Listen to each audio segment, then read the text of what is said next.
Today, Scarlett Cochran is an accomplished attorney and financial expert. But go back to her early 20s and she was a struggling single mom that had just left the military. Back then, I was making about $25,000 a year. And it's not nothing, but it certainly was challenging with a baby, paying daycare, working full time, and also not having a social safety net around me.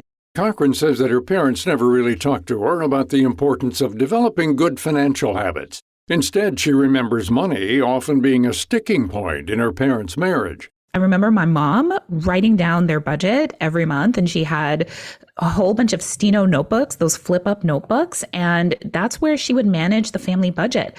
I also knew that there was a discrepancy between how my parents contributed to the household financially. So my mom would put all of her money into the household, and my dad would only give my mom some of his money, but he would keep some of it to himself. And I know that that was always a point of disagreement between my parents about how much my father was actually giving my mother. And any conversations around money were often very negative, filled with a lot of negative emotion. That had a lasting impact on Cochran, and rightfully so. When children grow up in an environment where talking about money is tied to conflict, it's normal to avoid the topic and see it in a negative light. Without this exposure, young people never get the chance to start practicing money skills like budgeting, saving, and investing. More importantly, there's no opportunity to make mistakes and learn from them early on. This is what happened to Cochran once she enlisted in the Marine Corps and had a steady stream of income flowing in. Even though she wasn't making much, she still had a good portion of disposable income left over, but things quickly changed. I think I was making around $12,000 or $13,000 a year because the military provided my housing and my food. But the wonderful thing about that was that I had $13,000, well, some after taxes, about half, to spend on whatever I wanted to. So I didn't have much of a budget. It was either I had money and I could do things and buy things, or I didn't have money. But of course, that changed the minute I became pregnant with my daughter, Alexis. And suddenly my money needed to do other things than just buy McDonald's and new jeans. It needed to buy child safety seats and plates and forks and groceries. So I really had to learn how to manage my money really down to the penny back then. Without a college degree, Cochran was working an entry-level job that led nowhere. She found herself living below the poverty line and often struggled to put together enough cash for groceries, gas, and other essentials. Back then, checks were a thing. And I would sometimes do something which I would never recommend anyone do, which is also a lot harder now, which is floating checks. So I would write checks a couple of days before I was going to get paid, knowing that it would take a while for the check to actually clear. And by the time it did, I would have money in my bank account. But that wasn't always the case. Sometimes the check would clear faster, and then I'd have to pay a $50 overdraft fee on the check. But those were the things that I had to do in those days because of how much money I made. And also just because my financial skills, my money management skills were not as good as they are now. Part of where she is now is thanks to her past self. Cochran knew she had to go back to school in order to earn more, so she enrolled in online college classes while juggling a day job. Back then, there were many days where I felt overwhelmed. I remember I would cry about how hard life felt back then. And it's not to say that every single day felt hard, because I would also look for the joy in my daily life. And when I look back on those times, there were so many beautiful memories that I made with my daughter, even back then. I would go to the library a lot. I loved books. We would look for free activities that we could do. We weren't necessarily always going out to the movies or going out to the mall shopping because those weren't in the budget, but there was still so much available to us even back then. She eventually graduated college and went on to attend Yale Law School, where she earned her law degree.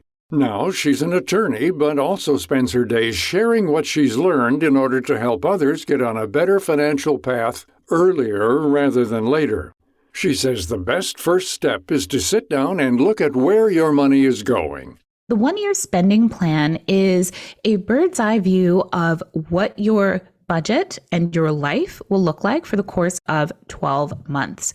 And the reason why I advocate using the 1-year spending plan is because, number one, so many of our expenses are repetitive. So why are we budgeting from scratch every month? But also, number two, there are also portions of our budgets that actually take multiple months to achieve, things that we want to spend money on in any given year that it might take us a whole year to build up a sinking fund for example, like the holidays or vacations or big house projects that we know are coming up.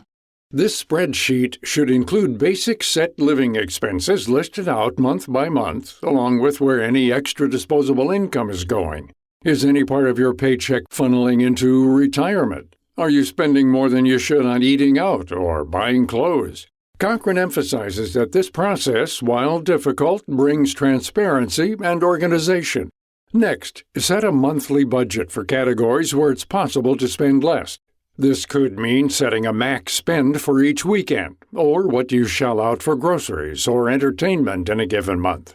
While these shifts may feel restrictive at first, Cochran says it's all about perspective. You can still be on a budget and spend cognizantly on the select items or services that make you happy. And at the same time, you have the peace of mind that you're investing in your future self. When you prioritize spending for joy, then when you spend, you actually get the experience of enjoying the spending. Whereas so many of us, when we spend money, we do it either habitually, so we're not thinking about it. So we're missing an opportunity to really savor the fact that, hey, I just got to buy this thing for myself. I'm happy. This is what I wanted to be able to do. So we miss out on that experience. And often, sometimes we even guilt trip ourselves. We have quote unquote guilty pleasures, which I think we should just get rid of that entirely, because your pleasure shouldn't be guilty. You should just be enjoying it because you deserve to spend your money on the things that you enjoy. To find out more about all things personal finance and our guest, Scarlett Cochran, head to viewpointsradio.org. Also, check out her book, It's Not About the Money, A Proven Path to Building Wealth and Living the Rich Life You Deserve. Now available online and in select bookstores. For more behind the scenes, search Viewpoints Radio on Instagram, X, and Facebook. This story was written and produced by Amira Zaveri. I'm Gary Price. This segment is sponsored by Capital One. Banking with Capital One helps you keep more money in your wallet with no fees or minimums on checking accounts and no overdraft fees. What's in your wallet? Terms apply. See CapitalOne.com/bank for details. Capital One N.A., member FDIC.